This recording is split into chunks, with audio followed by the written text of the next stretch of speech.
What's up guys, it's 5cubeatz here, and in today's video I'm going to show you 5 key aspects to make sad guitar type beats. So let's jump right into it. 5 key, what you cooking?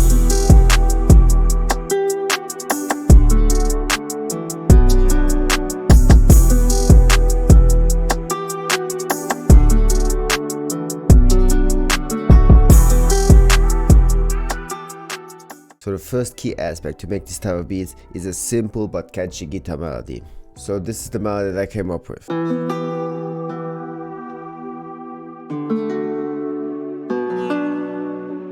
So in general, this is just a simple chord progression right here. I'm going down the scale, so from E to D to B. So it's just a simple chord progression. And I strummed the middle notes right here, which I pitched up.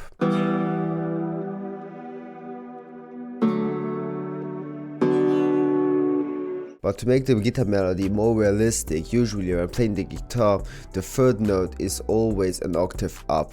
Okay, this is just because of the strings and how we play it. So no, usually we make it that way. So just place an octave up, and now we just strum them as we like.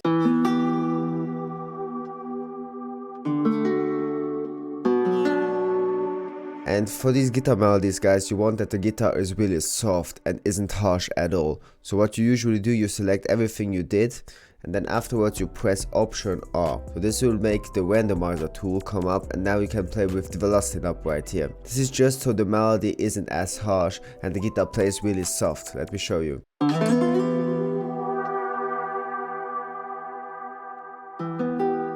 You can hear the difference, right? So in this case, you want that all our guitar melodies sound something like that.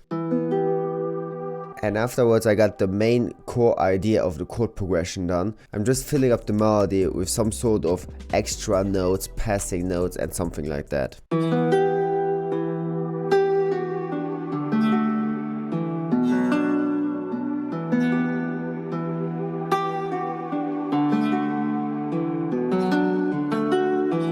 So as you can hear, I added these notes right here, this one, and some passing ones. Okay, I added these ones because I'm going down the scale, so I thought it would be a great idea to add some sort of passing notes going down the scale as well to transition one to the other chord. Let's go into our second key aspect for making this type of beats, is some sort of keys, synths, or pads. And in my case, I found this pad right here.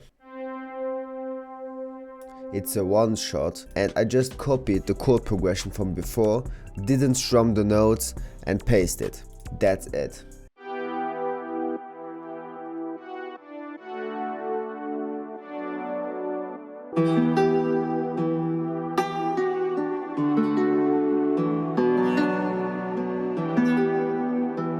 So it feels like that it's one sound with a lot of reverb to it and some sort of extra texture to it. That's our goal right here. We want to make sure that the sound selection fits the vibe, okay? So I want to think that the loop, it's one sound only. So now let's hop to our third key aspect of making this type of melodies, is to add some sub bass to it. So I went to my contact bank. I added this sub bass right here. I just played around with the root note of the chord progression before.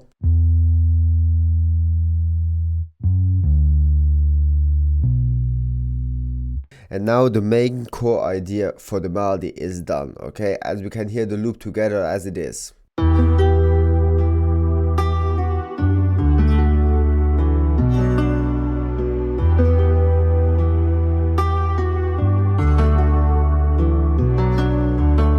Can leave it like that. The main core idea of the melody is done, but we want to go to the next mile. So this is the fourth key aspect of making this type of melodies, is some sort of vocal. So in my case, I went into arcade. If you don't have arcade, you can also use splice, and I used arcade. I found this bank right here. It's Tell Me You Miss Me bank, and I came up with this pattern. I don't wanna call you.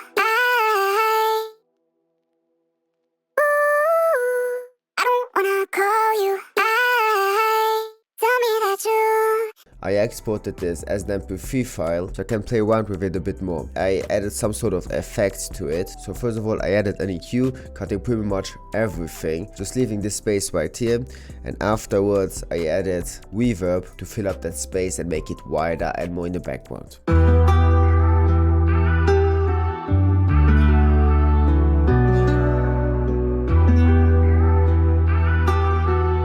So you can see that the vocal sits pretty much in the background but fills a little bit more of the space that we already needed.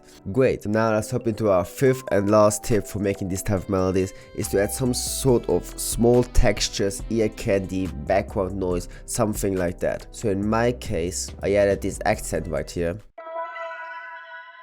but I also added this vinyl sound.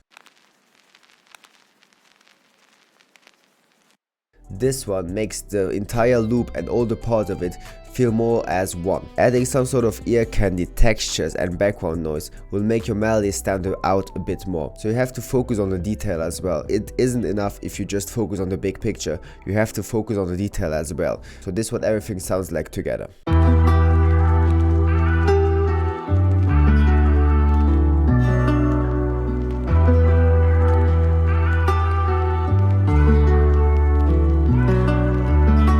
Perfect, so now the main melody is done, let's hop into the beat.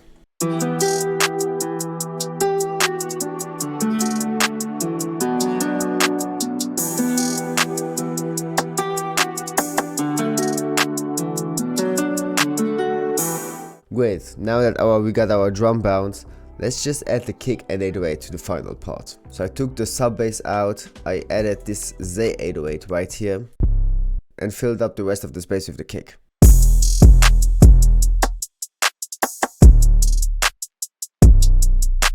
So as you can see, the 808 is playing the same notes as the chord progression before. So I just layered everything, placed the notes that I wanted, and that's it. For the kick pattern I did the same thing. And now let's hear the entire beat as it is. So yeah guys, I hope you enjoyed it. If you got some sort of value from this video, please leave a like, comment and even subscribe. Follow me on Instagram to stay up to date with my work, my life and my beats. And this beat and all my other beats are in the link in the description down below, so you can check them out. They are free to download as well. And let's see each other in the next video guys. Bye.